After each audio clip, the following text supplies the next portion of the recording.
Aragón está ya en la fase número 1 en el proceso de desescalada, pero nosotros al Gobierno de España le pedimos que avancemos con más fuerza. ¿Por qué? Porque Aragón tiene unas características especiales, especialmente en el medio rural, y queremos intentar potenciar a aquellos comerciantes, aquellos hosteleros, aquellas empresas del sector turístico en aquellas comarcas en donde prácticamente no existe ningún infectado. Además, pedimos y exigimos al Gobierno de España a que deje desplazarse a todos los aragoneses por nuestras provincias, por todas las provincias. Queremos ser españoles de primera y no españoles de tercera. Lo que no puede ser es que haya comunidades autónomas a las que se les deje desplazarse por todas las provincias y en Aragón, que tenemos un número muy bajo de casos, no. Queremos ser españoles de primera y no españoles de tercera.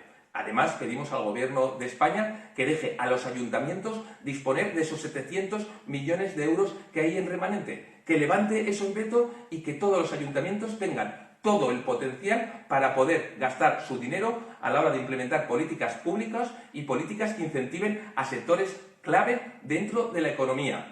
Y por último, vemos con muy buenos ojos aquellas acciones que se están haciendo desde la Dirección General de Turismo y naturalmente desde el propio vicepresidente del Gobierno de Aragón, Arturo Aliaga, en donde ese sello de calidad turística diferencie a nuestros establecimientos como que es un entorno seguro para seguir haciendo que Aragón pueda venir gente no solo dentro de Aragón, sino naturalmente de España y de todo el mundo.